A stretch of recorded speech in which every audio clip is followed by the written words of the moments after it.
He came to the mountains to outrun memories that refused to stay quiet.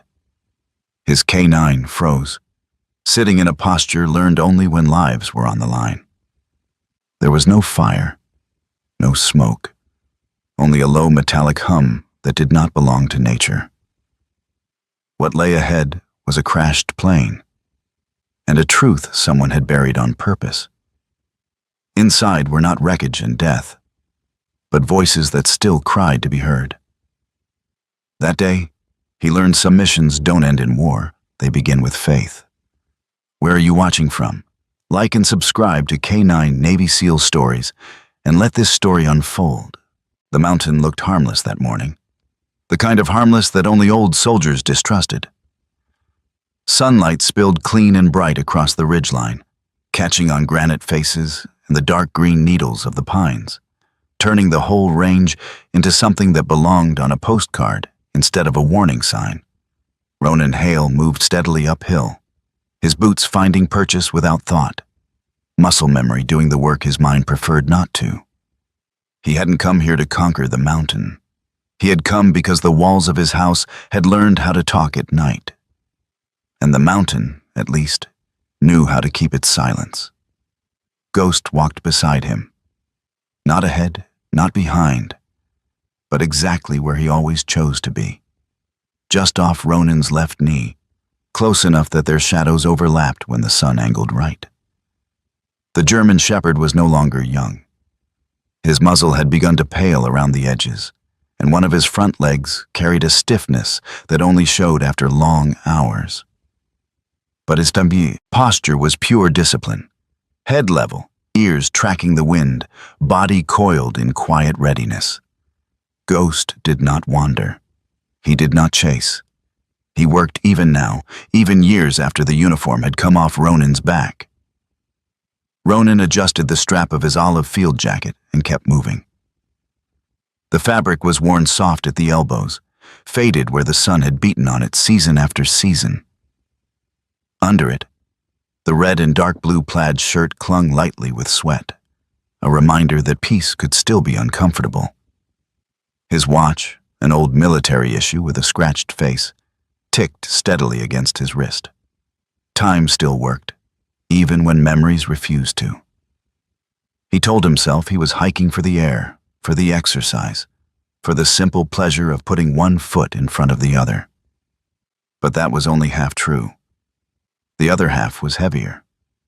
Home was too quiet. Home remembered things he had spent years trying not to. The mountain did not ask questions. It only demanded respect. Ghost slowed. Not much, just enough that Ronan noticed the shift through the leash without looking down. The dog's ears angled forward, then rotated slightly, as if tracking something that didn't want to be found. Ronan felt it before he thought it. A tightening at the base of his neck, the old sensation that had nothing to do with fear and everything to do with awareness. They walked another 10 yards. Then Ghost stopped. Not a bark, not a growl. He simply sat, straight-backed, still. The exact posture he had taken years ago in places Ronan tried not to name, seconds before chaos had torn the air apart. Ronan halted so abruptly the gravel slid under his boots. His hand dropped instinctively to his pocket, brushing the familiar outline of the knife he carried more from habit than need. He scanned the tree line, the rocks, the open slope ahead. Nothing moved. No birds took flight. No wind stirred the branches. "Stay," Ronan whispered. The word left his mouth the way a prayer sometimes does. Quiet, automatic, loaded with more meaning than the sound itself. Ghost did not move. His gaze fixed on a point ahead and slightly above them, where the mountain folded inward and the rocks formed a shallow, shadowed rise. His breathing slowed, deep and controlled. This wasn't alarm. It was recognition. Ronan followed Ghost's line of sight. At first, there was nothing. Then he heard it. Not with his ears exactly, but with something older and deeper. A faint metallic vibration, almost like a string pulled too tight and brushed by the wind. It wasn't loud. It wasn't obvious. But it didn't belong. Ronan felt the past stir, restless. He swallowed and took one cautious step forward. The sound came again, a subtle hum carried on the breeze, thin enough to be dismissed by anyone who didn't know what to listen for. Ghost's muscles tightened. His tail lowered, perfectly still. That was when Ronan knew this hike was over. Whatever waited ahead was not something you passed by. It was something you answered. They moved together, slow and deliberate, circling the rise until the mountain revealed what it had been hiding. Metal flashed in the sunlight. Not a reflection, a presence. Jagged aluminum skin torn open like a wound that had never healed. The aircraft lay broken across the slope, its nose buried deep into the rock face as if the mountain itself had taken offense and swallowed it whole. The fuselage was split nearly in half, the tail section jutting out over empty space, held in place by nothing but twisted struts and gravity's temporary mercy. Paint blistered and peeled, exposing raw metal beneath, scarred by time and weather. Ronan stopped breathing. The world narrowed to the wreckage in front of him, and the years fell away like bad armor. He smelled burned fuel that wasn't there anymore. He heard the echo of impacts that had long since faded. He saw vehicles crumpled in deserts far from this quiet ridge. The mountain blurred at the edges as memory pressed forward, insistent and unwelcome. Ghost moved first. He approached the wreck with measured steps, nose low, drawing in the air in short, precise pulls. His ears flicked back once, then forward again. He made a sound deep in his chest. Not fear, not aggression, but something closer to concern. Ronan forced himself to move. Each step toward the aircraft felt heavier than the last, as if the ground itself resisted him. He reached the edge of the tail section and crouched, gloved fingers brushing the torn aluminum. It was cold despite the sun, the kind of cold that seemed to come from inside the metal rather than the air. Inside, the remains told a story no report ever would. Torn seat fabric spilled foam like exposed bone. Safety belts hung loose, cut cleanly rather than snapped. Near the rear bulkhead, rusted cans lay stacked carefully, their lids blackened from fire. Someone had been alive here. Someone had waited. Ghost stiffened suddenly. His head snapped up, ears rigid, eyes locked on a darkened section beneath the floor panel. He pawed once, then again, more urgently. Ronan's heart began to pound, not with panic, but with a sharp, focused clarity. He had seen this behavior before, not in the mountains, in the field, when Ghost had found things others wanted forgotten. Ronan knelt, prying back a loose piece of metal. Beneath it, half buried in gravel and ash, was something that did not belong with luggage or wreckage. A steel container, compact and sealed, its surface scarred but intact. The moment Ronan touched it, Ghost backed away 2 steps and sat again. The same posture, the same warning. And then it happened. Ghost looked at Ronan, not at the container, not at the wreck, but at him. His eyes, dark and alert, held something that twisted painfully in Ronan's chest. Recognition. Not of place, but of memory. For a brief, breathless moment, Ronan felt it. The sense that this was not the first time Ghost had stood beside a broken aircraft, that this mountain was not the first place the dog had smelled this particular blend of metal, fear, and unfinished duty. Ronan's fingers tightened around the container. "What do you know, boy?" he murmured, though part of him already feared the answer. Ghost did not look away. The moment the mountains shifted from discovery to destiny, Ronan realized this wasn't just a wreck. It was a message that had waited years for the right pair of eyes and the right instincts to find it. And Ghost had known long before Ronan ever did.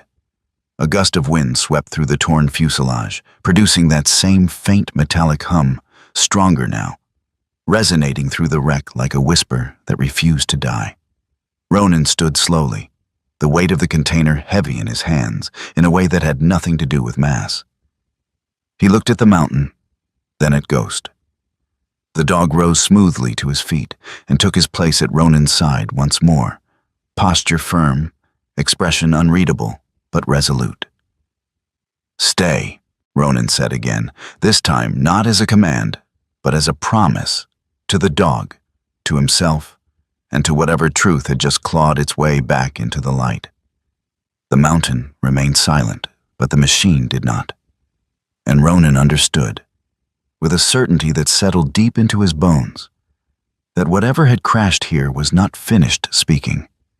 If this story touched something in you, if you believe God still works through loyalty, courage, and small acts of faith, please like, share, and leave a comment.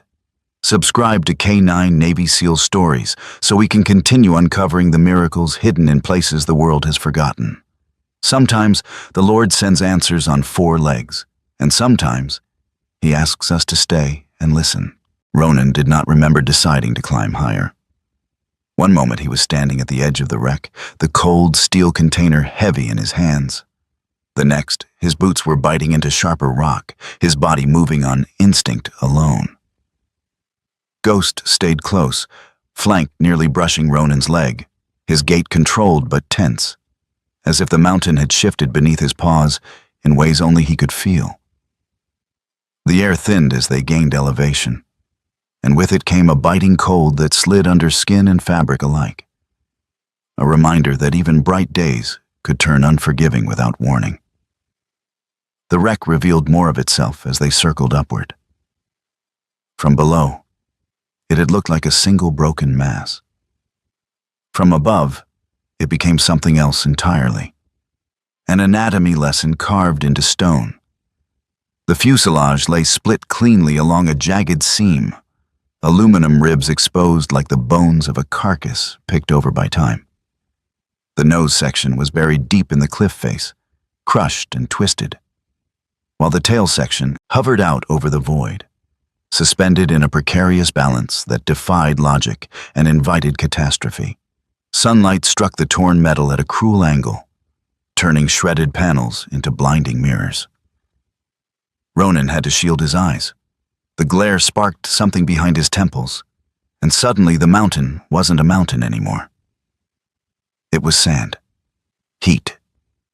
The echo of engines screaming in protest before giving up altogether. He stopped again, breath shallow.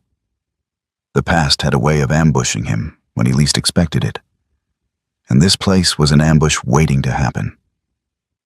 Burned-out vehicles lined an invisible road in his mind. Their frames warped and blackened, the silence afterward louder than any explosion. That same silence clung to the wreck now, heavy and absolute, as if the mountain itself were holding its breath. Ghost moved ahead this time, slow and deliberate. His nose traced the ground, then lifted, testing the air in short, sharp pulls. His ears flicked back once, then forward again, and a low sound escaped his throat. Not a growl, but a warning hum that vibrated through his chest. Ronan recognized it immediately. That sound had come before discoveries no one had wanted to make. Ronan followed him to the tail section, where the fuselage opened like a mouth frozen mid-scream. Inside, the air smelled wrong. Not rot, not fuel. Something older, human. Ghost paused at the threshold, one paw lifted, body rigid. He did not enter right away. That hesitation mattered. "It's all right," Ronan murmured, though he wasn't sure who he was trying to reassure. Himself, maybe. He ducked inside, careful where he placed his weight. The floor creaked under his boots, a thin, complaining sound that echoed far too loudly in the enclosed space. The evidence was everywhere once he allowed himself to see it. Empty cans stacked neatly against a bulkhead, labels long faded, but shapes unmistakable. Someone had rationed here, survived long enough to think about tomorrow. A small fire scar marked the metal floor, ash ground thin and spread by years of wind. Nearby, safety belts dangled loose, their ends cleanly cut rather than torn. Someone had freed themselves. Or someone else had. Ghost stepped in behind him at last, moving with a care that bordered on reverence. He sniffed the cans, the floor, the walls, mapping a story Ronan could only guess at. Then he froze. His body went stiff, tail low, eyes fixed on a darkened corner near the torn edge of the fuselage. Ronan felt it again. That tightening, that cold certainty. He crouched, peering into the shadows. At first there was nothing but rock and debris. Then he saw it. A smear on the metal wall, darker than the rest, where someone had braced themselves. Fingers had pressed there once, leaving behind the faintest trace of oil and sweat, human hands. Ghost let out a soft whine, barely audible, and nudged the spot with his nose. He wasn't tracking anymore. He was remembering. That realization hit Ronan harder than the wreck itself. Ghost had been trained to find explosives, weapons, threats. But this reaction wasn't training. It was personal. The dog's movements slowed, grew careful, almost respectful, as if he were walking through a place he had visited before in another life. Ronan swallowed.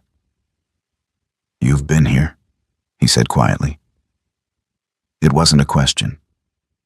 Ghost did not look at him.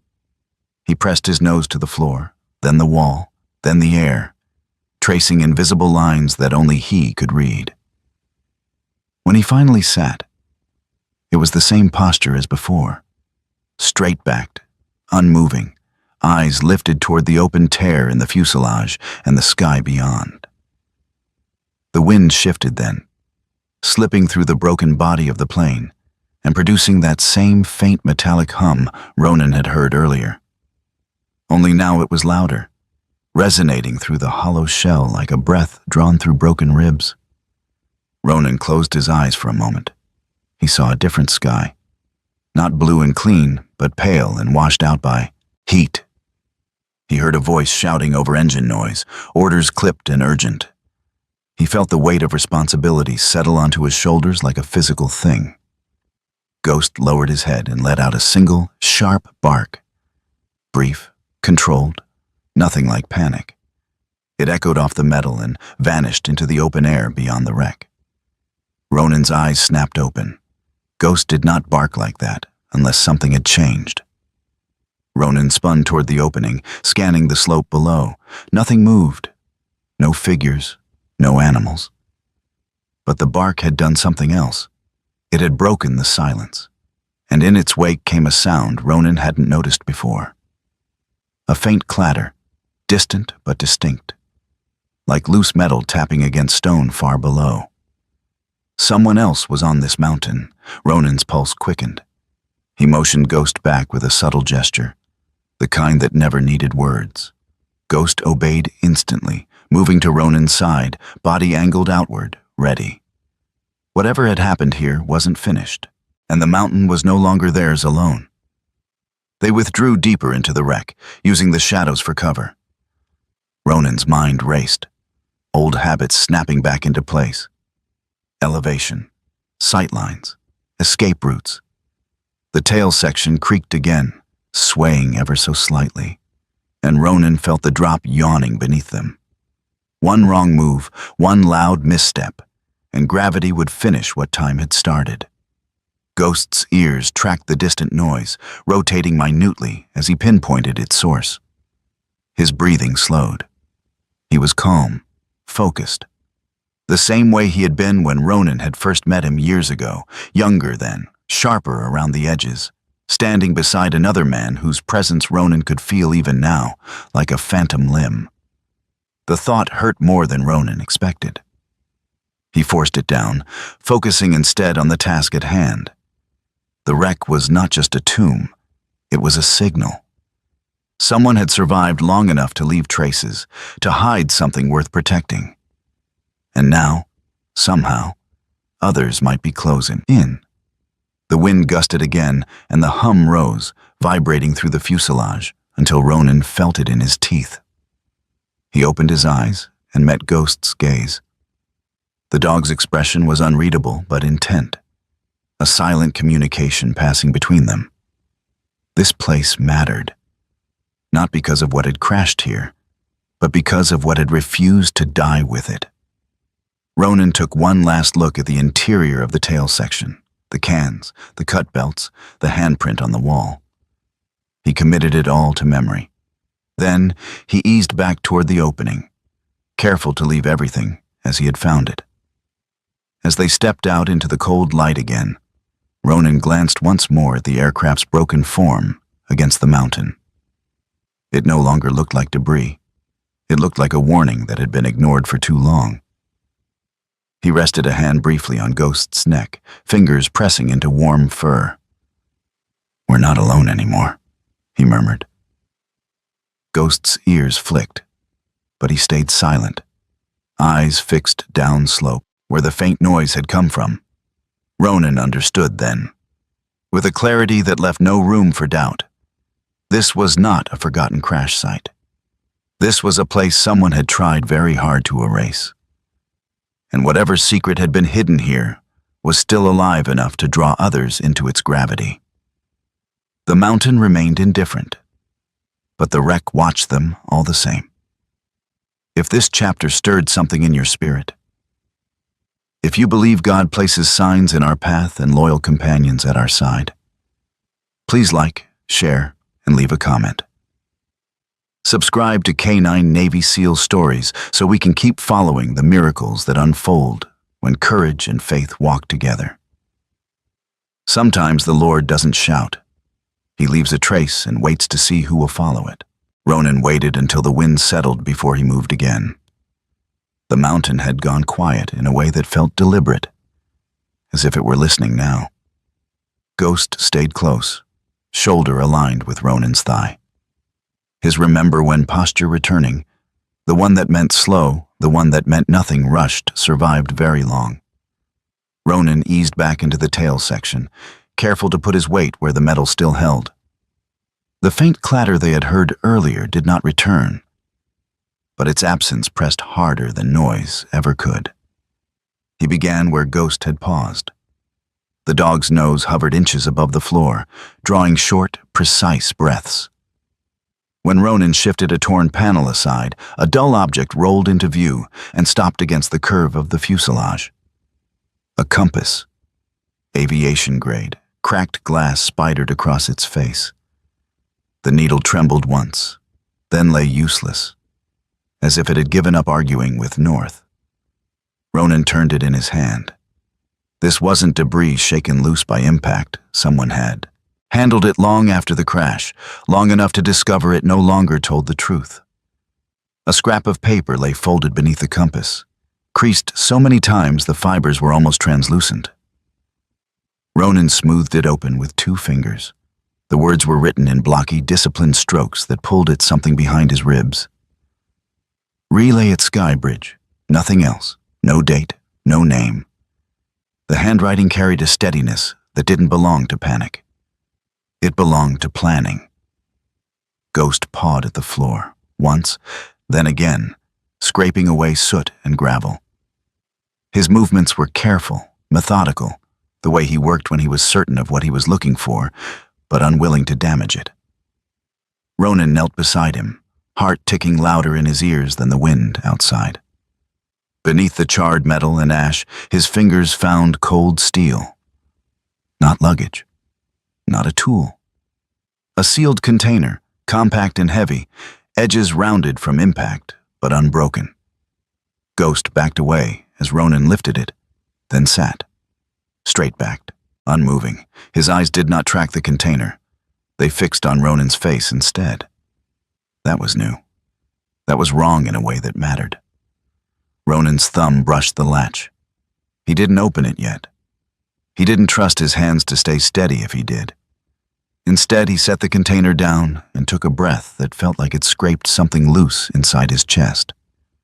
The wind sighed through the fuselage, producing that low hum again, a sound that threaded itself through memory and refused to leave. He opened the container. Inside were reels of magnetic tape, their casing scuffed but intact. Beneath them lay folded maps, thick paper softened by time, marked with lines and shaded zones that had nothing to do with runways or air corridors. Land, boundaries, places that had been circled, crossed out, renamed.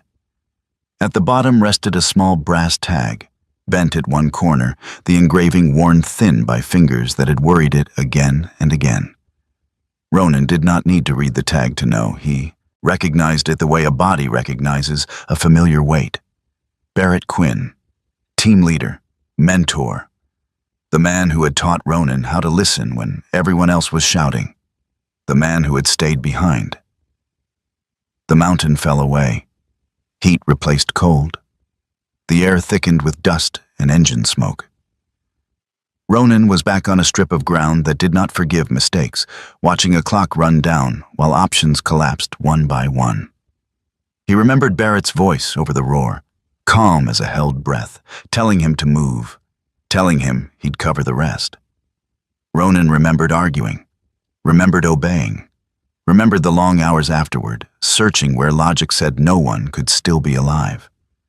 He remembered coming home late, remembered the smell of hospital disinfectant instead of engine fuel, remembered standing at the foot of a bed that had already gone still, his father's hands folded the way men who work with tools fold them even in sleep.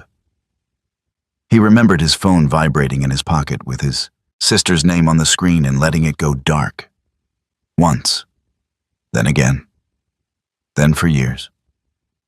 Ronan sank to one knee, the brass tag cutting into his palm. "I didn't go back," he said aloud, the words tasting like rust. "I told myself I did. I told everyone I did." Ghost rose and stepped closer, pressing his weight into Ronan's shoulder.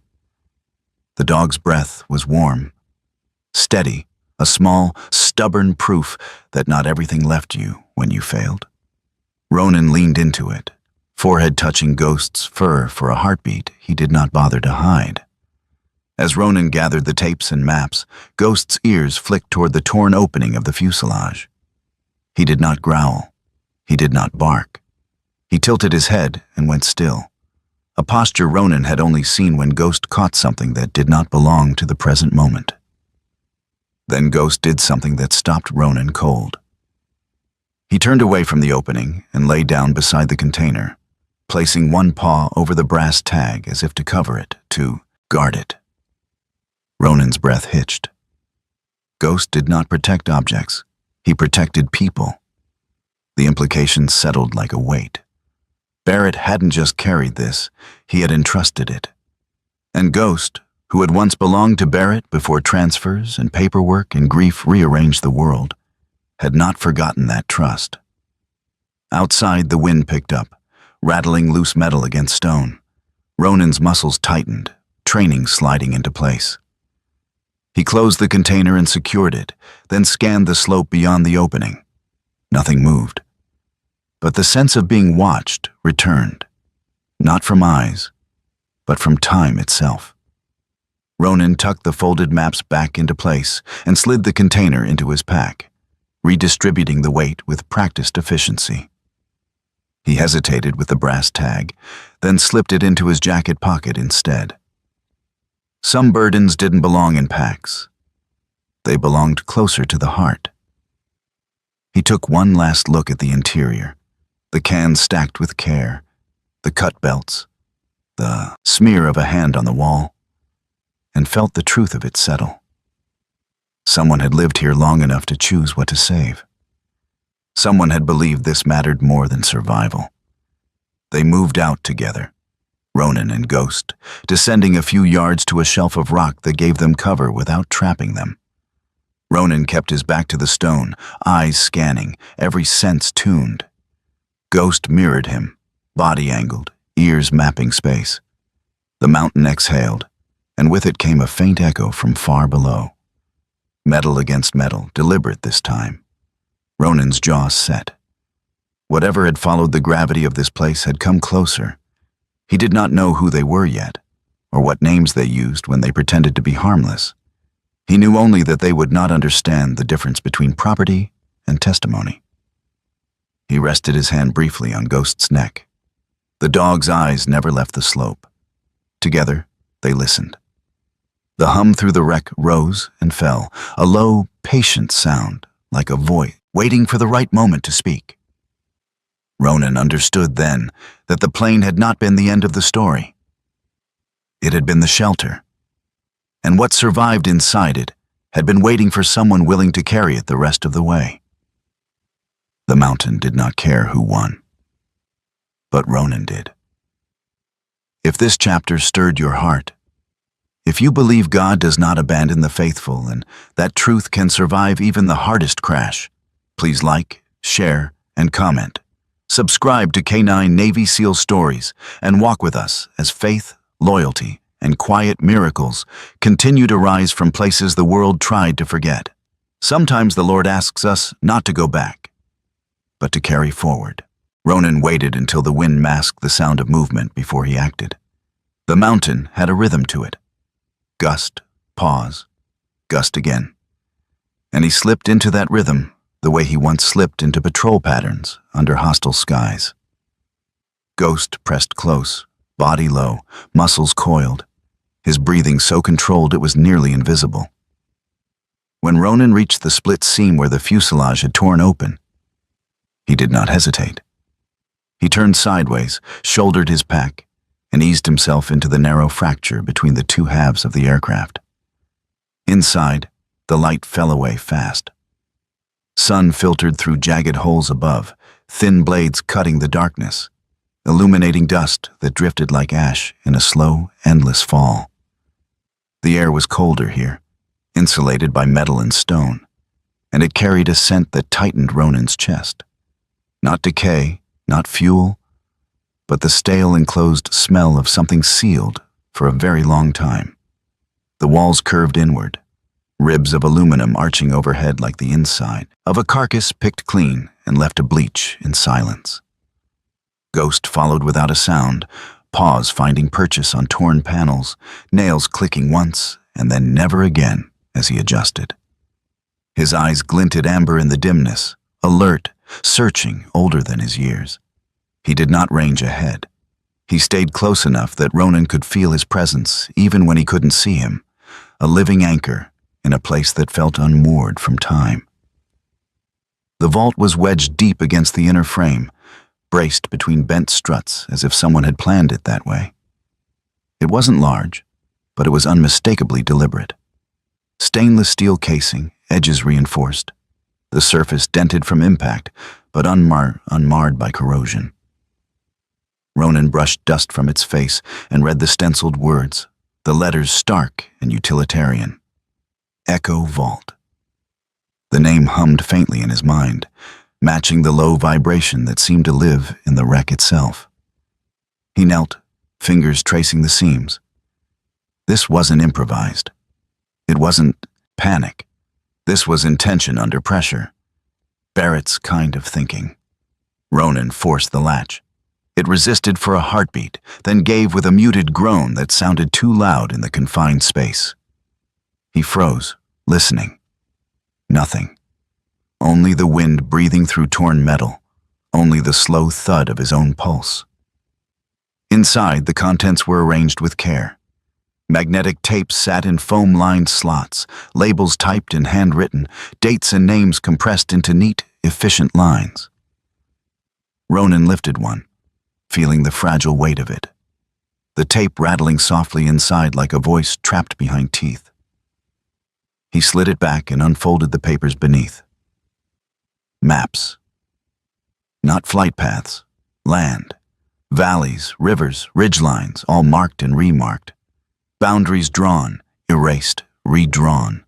Zones shaded in dull red with annotations that made Ronan's jaw tighten. Restricted, relocation, no seeding. This wasn't military doctrine. This was something colder, bureaucracy weaponized. He pulled another folder free and felt the shift in his chest before he read a word. Transcripts, testimonies, voices captured on paper and tape. The names at the top were unfamiliar, but the words were not. They spoke of families told to leave, of land claimed in the name of protection, of papers signed under threat and hunger. Ronan closed his eyes, listening as if he could hear the voices through the silence. And for a moment he almost did. Cadences rising and falling, grief braided with defiance. Ghost stiffened behind him. Ronan opened his eyes just as Ghost let out a low, rolling sound from deep in his chest. Not a bark, not a snarl, a warning shaped by memory. Ronan turned slowly, scanning the interior, the fracture behind them, the slivers of daylight beyond. Nothing moved. But the sound Ghost made was the same one he had heard years ago, seconds before contact, when the threat wasn't visible yet, but was already real. Ronan steadied his breathing and returned to the vault. At the bottom lay a steel tag, smaller than the brass one in his pocket, etched with a logo he recognized immediately. A foundation name, polished and benevolent on paper, whispered in after-action reports and buried settlements. The kind of organization that smiled in daylight and worked in shadows. Understanding landed with brutal clarity. Barrett hadn't died because of a crash. He had died because he stayed. Stayed to protect this, stayed to make sure these voices didn't vanish into a filing cabinet or a court order. Stayed because someone had to draw a line when the rules themselves became weapons. Ronan's throat tightened. He pressed his hand flat against the vault, feeling the cold bite through his glove. "You carried it this far," he murmured, not sure if he was speaking to Barrett, to God, or to the mountain itself. "I've got it now." As he reached to close the vault, one of the tapes shifted in its slot. A faint hiss of static escaped, thin and trembling. Ronan froze. The sound wasn't loud enough to be intentional, but it threaded through the space like a whisper. For a fraction of a second, beneath the static, he thought he heard a voice, female, steady despite exhaustion, speaking a language he didn't understand, but felt all the same. A lullaby cadence, a prayer. Ghost lowered his head and whined softly, a sound Ronan had only heard once before, when a child had been pulled from rubble alive. The dog's ears flattened, not in fear, but in recognition. Ronan's eyes burned. He shut the vault gently, securing the latch, cutting off the sound. But the echo remained, lodged somewhere behind his ribs. The moment stretched, fragile and holy, and then it shattered. A crunch of stone echoed from outside, distinct, heavy, followed by another, not the random tumble of rock. Footsteps. Ghost's head snapped toward the fracture. His body went taut, every line of him angled toward the sound. Ronan moved without thinking, sliding the vault back into its brace, shoving loose metal into place to obscure it. He shifted into shadow, back to the cold curve of the fuselage, eyes fixed on the opening. The footsteps came closer. Careful, but unashamed. Whoever it was knew this place existed. Knew enough to approach without haste. Ronan's mind raced through options, angles, distances. The space was tight, sound carried. One wrong move, and the mountain would decide the outcome for them all. Ghost crept forward half a step, placing himself between Ronan and the fracture. His teeth showed briefly in the dim light, white against black fur, then vanished as his lips settled. He did not bark. He waited. Ronan felt something old and fierce rise in him. Not the chaos of battle, but the calm resolve that came when the line was clear. He had spent too many years believing he'd failed at the moment that mattered most.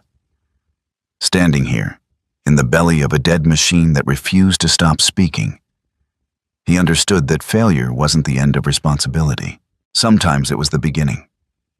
The footsteps paused just outside, close enough that Ronan could hear a breath drawn, measured, and unafraid. A shadow passed across the sliver of light at the fracture's edge. Ronan tightened his grip on the strap of his pack, Ghost's presence solid at his knee. Whatever happened next would not be an accident. It would be a choice. And this time, Ronan was ready to stay. If this chapter moved you, if you believe God hears the voices the world tries to silence, please like, share, and leave a comment. Subscribe to K9 Navy SEAL Stories and walk with us as faith, justice, and quiet miracles rise from places meant to be forgotten. Sometimes the Lord hides truth in the dark, waiting for someone brave enough to carry it into the light. The shadow at the fracture resolved into a man before the sound of his boots did. He stepped into view with the ease of someone accustomed to entering spaces already claimed, already arranged for him by money and silence. Elliot Vance was not tall, but he carried himself as if height were irrelevant. His hair was dark, combed neatly back with just enough silver at the temples to suggest experience rather than age. His face was smooth in a way that came from boardrooms, not battlefields. No scars, no weathering, just sharp angles softened by practiced civility. His eyes, a pale gray, moved constantly, measuring distances, exits, people. When he smiled, it was polite and incomplete, a gesture learned rather than felt. Behind him came 3 men in matching outdoor jackets, muted colors meant to blend into wilderness without drawing attention. They moved with coordination that hinted at training, though not the kind earned under fire. One of them stood out immediately. He was broader than the others, his beard trimmed short, his shoulders carrying an old tension that Ronan recognized without effort. The man avoided Ghost's gaze, eyes flicking away too quickly. A soldier once, not anymore. "Mr. Hale," Vance said, voice calm, almost warm as if they were meeting under better circumstances. "You've wandered into a restricted recovery site." Ronan did not answer. He stayed half in shadow, one hand resting lightly against Ghost's collar. The dog stood forward of him, body aligned, ears erect, every line of him broadcasting readiness. Ghost's lip lifted just enough to show the edge of a tooth before settling again. He wasn't threatening. He was informing. Vance's eyes dropped briefly to the dog, then returned to Ronan's face. "We appreciate your concern," he continued, gesturing vaguely toward the fuselage. "But this wreckage contains materials that could be hazardous if mishandled. Our foundation has been tasked with securing it." "Hearing that word a lot," Ronan said. His voice was steady, deceptively calm. "Hazardous?" Vance inclined his head, acknowledging the observation without conceding ground. "Records, data, things that could be misinterpreted by people without the full context." Ronan stepped forward into the light. The mountain wind tugged at his field jacket, lifting it just enough to reveal the worn plaid beneath. He met Vance's gaze squarely. "Then explain the context." Vance's smile thinned, but he kept it in place. "This is not a discussion for—" Ronan interrupted him by pulling a small recorder from his jacket pocket. He pressed play. Static crackled. Then a woman's voice filled the narrow space between metal and stone. It was tired, raw at the edges, accented in a way that spoke of land rather than offices. "They told us it was for protection," the voice said. "They said the river would heal, that the animals would come back. But they made us sign. They said if we didn't, our children wouldn't have a place to sleep." The words hung there, fragile and unignorable. One of the security men shifted his weight. The bearded one, the former soldier, looked down at the ground, jaw tightening. His hands curled once, then stilled. Ghost's eyes flicked to him, holding there for a beat longer than comfort allowed. Vance raised a hand, palm outward. "That recording is incomplete," he said smoothly. "Taken out of time, out of context." Ronan's laugh was soft and humorless.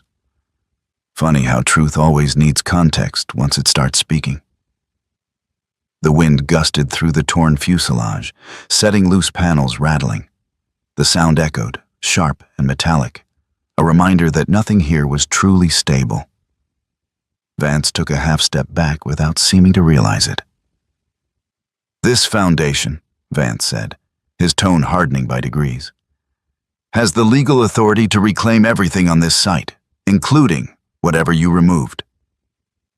Ronan did not move. And the people in those tapes? Vance hesitated just long enough. "Unfortunate outcomes," he said finally. "Not intentional. Collateral, if you will." Something old and dangerous stirred in Ronan's chest. He felt it settle into his bones, the same cold clarity he had felt before doors were kicked and lines were crossed. "They have names," he said. "They have voices." The dog suddenly turned his head toward the slope below, ears snapping rigid. He did not growl. He did not bark. He leaned forward, muscles taut, and let out a single, sharp exhale through his nose. Ronan followed his gaze. Below them, partially hidden by rock and brush, sat a black SUV that had not been there minutes before. Its engine was off, but heat shimmered faintly above the hood. More people. More cleanup. Vance noticed Ronan's attention shift and smiled again, this time without warmth. "You see," he said, "this doesn't need to become unpleasant." Ronan stepped closer, closing, the distance until the edge of Ghost's shoulder nearly brushed Vance's shin. Ghost did not retreat. "It already is," Ronan said quietly. Vance's eyes hardened. "We can make your life very difficult. Lawsuits, press, the kind of scrutiny that doesn't distinguish between heroics and recklessness. You've been off the grid a long time, Mr. Hale. That can be corrected." Ronan thought of his father's empty room, of his sister's unanswered calls, of Barrett's brass tag heavy in his pocket. He thought of the woman's voice on the tape, steady despite everything taken from her. "Do what you have to do," Ronan said. "I'll do the same." For a moment, no one moved. The mountain seemed to lean in, listening. The former soldier among Vance's men looked up then, meeting Ronan's eyes. There was conflict there, clear as daylight. He swallowed and shifted his stance ever so slightly, creating space rather than closing it. Vance noticed. His jaw tightened. "Enough," he snapped. "We're done here." He gestured sharply. Two of the men moved to step past Ronan toward the fuselage. Ghost reacted instantly, stepping forward with a low, vibrating growl that raised the hair along his spine. The sound cut through the air like a blade. The men stopped. Ronan didn't raise his voice. He didn't need to. "You're not touching it," he said. Vance's smile returned, brittle now. "This isn't over." "No," Ronan agreed. "It's not." Vance turned away, already issuing quiet instructions into a phone, his words clipped and controlled. The men followed, casting glances back at Ronan and Ghost as they retreated toward the slope. The former soldier lingered a second longer than the rest, then nodded once to Ronan, a small, nearly invisible gesture, before turning away. The SUV door closed with a dull thud. The engine started. Gravel crunched as it eased down the mountain. Silence returned, heavier than before. Ronan exhaled, slowly, the tension draining just enough to leave him hollow. Ghost relaxed a fraction, though he did not sit. He remained standing, eyes fixed on the place where the vehicle had disappeared.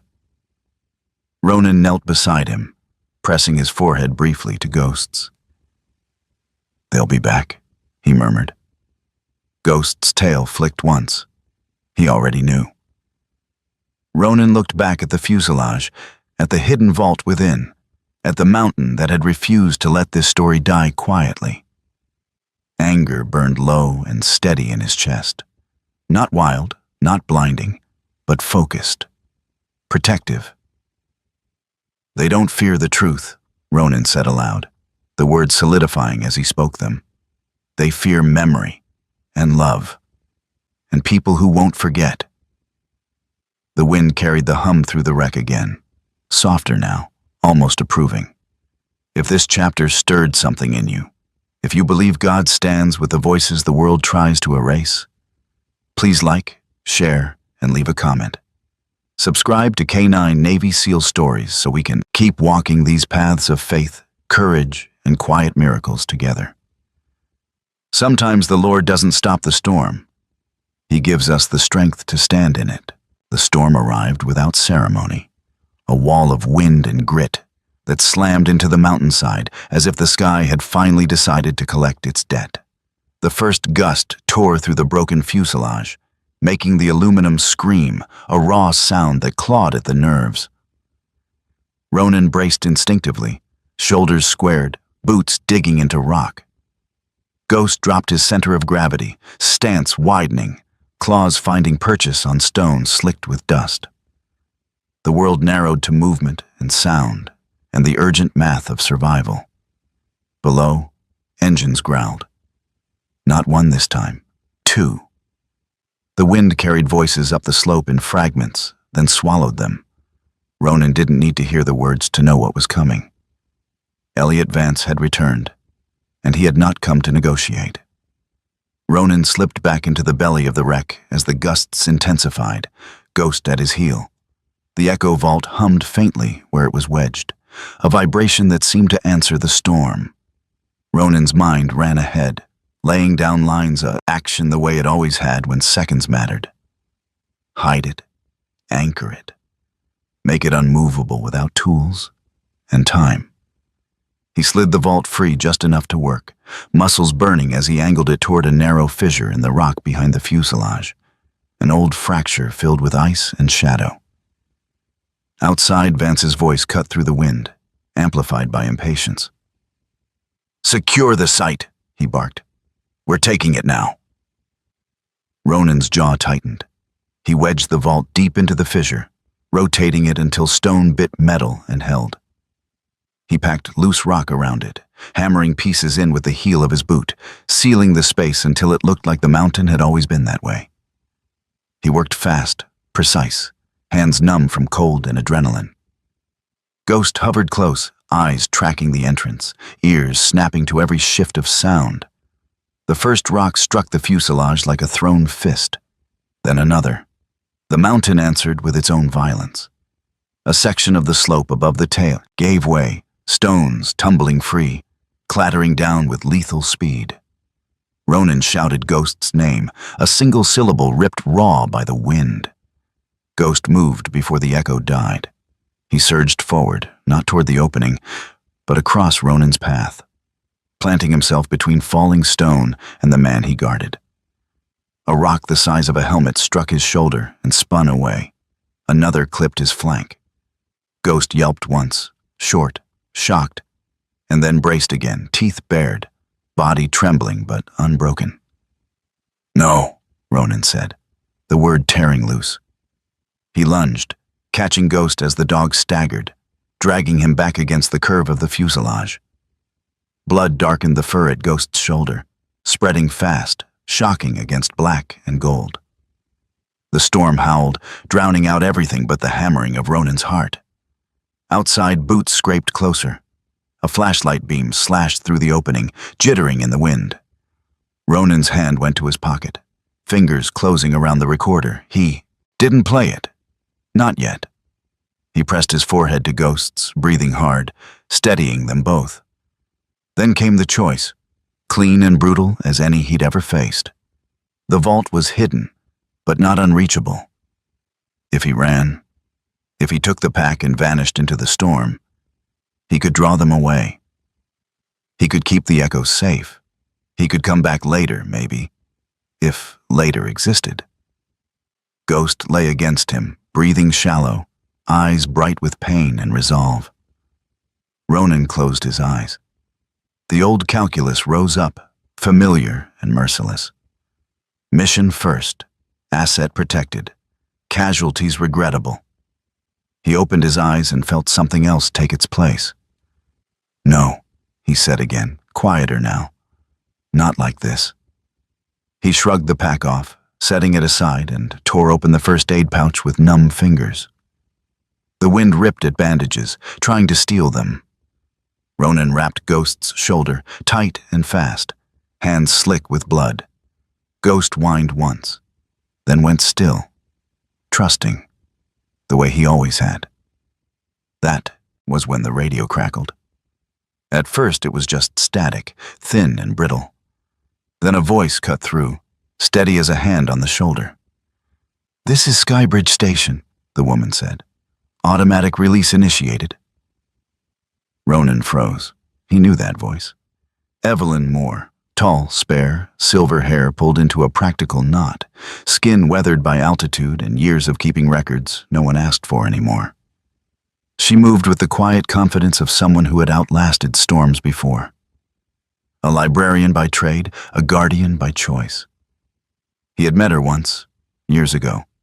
Passing through the old weather station she refused to abandon. She had eyes that missed nothing, and a voice that did not apologize. "Data uplink live," Evelyn continued. "Broadcasting now." The storm carried sound in strange ways. From somewhere downslope, a rescue radio squawked. From another direction, a hiker's handheld chirped. The mountain itself seemed to take up the signal, bouncing it off rock and metal. Voices spilled into the air. Testimony, laughter through tears, names spoken like prayers. The lullaby cadence returned, stronger now, braided with others. A chorus the wind could not silence. Vance shouted. Orders snapped and overlapped. Men scrambled, slipping on scree, cursing the weather, and the noise and the way control had slid through their fingers. A figure broke from the line below, one of Vance's men, the former soldier with the trimmed beard. He climbed hard against the wind, face set, eyes locked on the wreck. When he reached the opening, he did not raise his weapon. He raised his hands. "Storm's bad," he shouted over the roar. "You need help." Ronan stared at him, measuring. Ghost lifted his head and fixed the man with a look that stripped pretense bare. The man swallowed, nodding once, as if answering a question only he could hear. Behind him, lightning split the sky without rain, a white scar tearing open the clouds. The thunder came a heartbeat later, so close, it rattled teeth and shook the fuselage. Another section of rock gave way, cascading past the opening. Ronan hauled Ghost tighter, shielding him with his body, shoulders taking the sting of flying grit. "Stay," Ronan whispered into Ghost's ear. "I've got you." The former soldier braced himself at the entrance, body angled to block debris, wordlessly buying them seconds. Ronan used them. He finished the wrap, checked Ghost's breathing, pressed his hand flat against the wound to slow the bleed. Ghost's tail thumped once against the metal, stubborn and alive. Below, sirens wailed faintly, search and rescue responding to the lightning strikes, to the radios lighting up across the valley with voices that refused to be buried. Cameras would follow. Questions would come. The echo vault would no longer be a secret you could crush with paperwork. Vance's shout cut through again, sharp with fury. "Shut it down!" But there was nothing left to shut down. The mountain had chosen its side. Ronan leaned back against the fuselage, cradling Ghost. Blood soaked into his jacket, warm and real. He bowed his head, breath shaking, and spoke the words he had not known he'd been saving. "Stay," he said. "This time I'm staying." Ghost's eyes met his. For a moment, pain fell away, replaced by something fierce and gentle and unbreakable. The storm raged on, but inside the wreck, inside that small circle of loyalty and choice, the world held. If this chapter moved you, if you believe God sends strength through faithful companions and turns storms into testimony, please like, share, and leave a comment. Subscribe to K9 Navy SEAL Stories so we can keep witnessing the quiet miracles that happen when love refuses to retreat. Sometimes the Lord doesn't part the wind. He teaches us how to stand in it together. Morning came quietly, as if the mountain had learned restraint. The storm had scoured the sky clean, leaving a blue so clear it felt newly made. Sunlight spilled across the slope and settled on the wreckage without judgment. The broken aircraft lay where it had always been, but something about it had changed. The metal no longer screamed when the wind touched it. It no longer sounded like a wound refusing to close. It was just aluminum and shadow now, emptied of menace, emptied of secrecy. Ronan sat with his back against a boulder a few yards from the fuselage, boots planted wide, shoulders heavy with exhaustion that went deeper than muscle. Ghost lay beside him, head resting against Ronan's shin, breath slow and uneven, but steady. The bandage at Ghost's shoulder was dark with dried blood, but the bleeding had stopped. Every so often, Ghost's tail thumped once against the dirt, a quiet signal that he was still here, still choosing the world. Rescue crews moved farther down the ridge, their presence felt more than seen.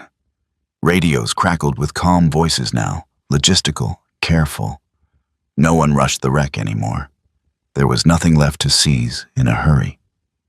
The Echo Vault was no longer a secret buried in steel. It had become a story loose in the world, carried by signals and screens and human mouths that refused to close again. Ronan watched as a pair of hikers stood near a ranger, listening to a playback on a handheld device. A woman wiped at her eyes. A man shook his head slowly, stunned. Farther down, a small group had gathered around a phone held aloft, the sound tinny but unmistakable. One of the voices from the vault, clear enough now to break through distance and doubt. The mountain had amplified them once. The world was doing the rest. Elliot Vance stood near the edge of the activity, no longer directing, no longer insulated. His jacket was dusty now, his hair out of place. He spoke into a phone with clipped urgency, his voice sharp with controls, strained too thin. Cameras lingered at a distance, lenses patient, predatory in their own way. Vance's polished calm had cracked. He was not running, but he was no longer advancing either. The foundation he represented had shifted from authority to defense, from erasure to explanation.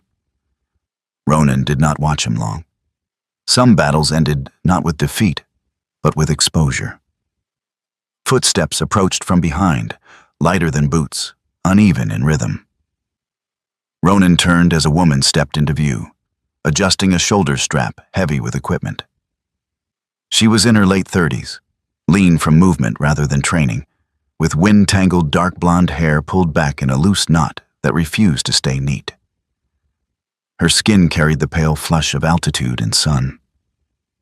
Her eyes, clear green-gray, sharp with purpose, took everything in at once. The wreck, the cruise, the dog at Ronan's feet, and finally, Ronan himself. "Sloane Hale," she said, voice steady but tight around the edges. She held up her press badge briefly, then let it fall. "I'm here to cover the fallout." Ronan didn't stand. He didn't need to. "You always did like showing up where things break," he said quietly. Sloane exhaled, a sound halfway between a laugh and a sigh. She crouched a few feet away, resting on the balls of her feet, eyes never leaving his face. Up close, Ronan could see the lines at the corners of her eyes, the cost of long nights and longer truths. She had his father's mouth, set stubborn even when softening. "I didn't come for a story," she said. "Not really." Ghost lifted his head and studied her. After a moment, he shifted closer, placing his chin back against Ronan's leg, but angling his body toward her, too. An acceptance that felt earned rather than given.